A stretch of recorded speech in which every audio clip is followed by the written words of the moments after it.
So in many ways, the prequel really was, I think, the ideal way to approach the adaptation. The games have certain archetypes of characters.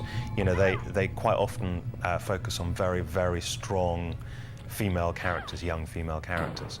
And that's why the movie focuses on Milla and Michelle Rodriguez, you know, and they are playing archetypes from the game, there's no doubt about that. Milla's not called Jill Valentine, but in her mind and in my mind, that's what she was playing. She was absolutely playing that kind of character. Also, the structure of the game is interesting, that when you enter a new room, you cut to a black screen and a set of doors open. And as you're playing, there's that moment of like anticipation, because you have no idea what's going to be in that room, whether it's going to be a load of undead that attack you, whether it's going to be something that's going to help you. And it's really very suspenseful. One of the things we did was we structured the movie. If you go back and watch the film again, there's a hell of a lot of doors opening in this film.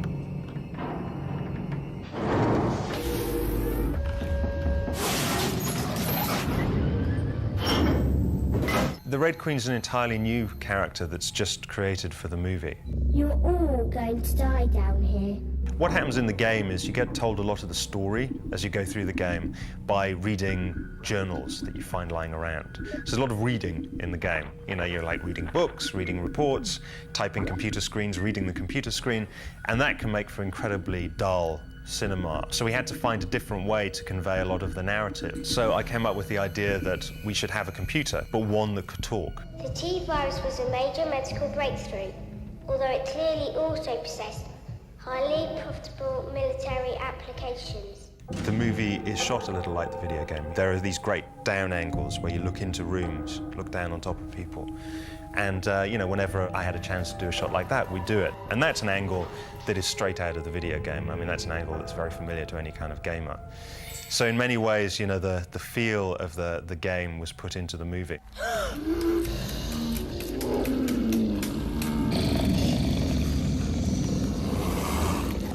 The only one consistent creature that's been in every single one of the games are the zombie dogs. When people discovered I was making the movie, fans would always be the first question they ask is, are the dogs in the film? Are the dogs in the film? So it became obvious the dogs had to be in the film.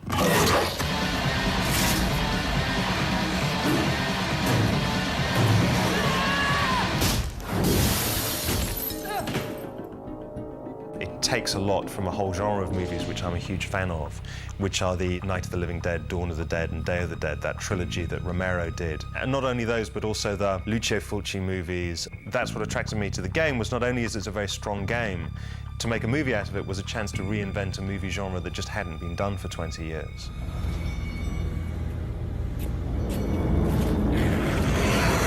The first zombie movies came around, you know, they were the voodoo zombie kind of films from the early 30s. I Walked with a Zombie, White Zombie, and old movies like that. And in the original zombie movies, it wasn't so much you had to kill the zombies, it was you have to kill whoever is in charge of the zombies. And back in the day, it was the zombies were very mindless, and they weren't eating people, they weren't doing any of that. They were just, you know, they'd go and strangle it. It was like having an army of mummies, but you only ever had like 8 people.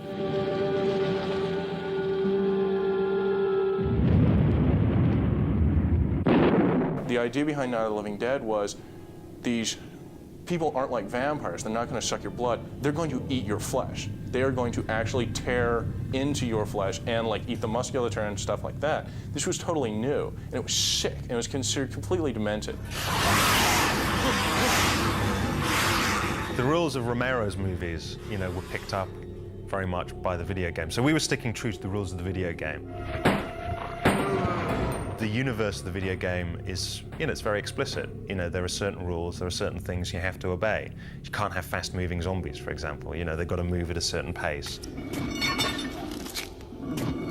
We were actually staying true to the rules that were set up in the video game rather than Romero's movies, although the video game was obviously heavily influenced by his films. While the story of the movie doesn't exactly follow the story of any particular game, like the first Night of the Living Dead, the first game is kind of claustrophobic. It's kind of like you fighting terror alone. And the second game, like the second Night of the Living Dead movie, Dawn of the Dead, is sort of more post-apocalyptic, and now you're dealing with kind of a world where everything has broken down. When I became involved in the movie, I made it very clear that I wanted to make an R-rated film. I mean, there was never any question of that in my mind, because I think to be true to the video game, there was no way you could make this into a PG-13 movie. Bitch isn't standing now. And I knew it would become a battle at some point, because PG-13 movies can play to a broader audience and can make more money. So at some point, you always get the question, can't we make this a PG-13? For us to have made a PG-13 Resident Evil, fans would have hated us. And I would have hated us as well, because that wouldn't have been Resident Evil. We couldn't have stayed true to the source material. Politicians and people who have particular social agendas tend to blame whatever is popular at the time for whatever social problem seems intractable at the time. In the 50s, it was comic books. 60s and 70s, it was television. And in the 80s, it was violent films, and now it's video games. I think it's kind of absurd to try and look at a movie like Resident Evil and say, all these guys shooting guns at zombies, which is a fantasy, is gonna affect our kids. But George Bush is blowing up another country right now, and that's not gonna affect the kids.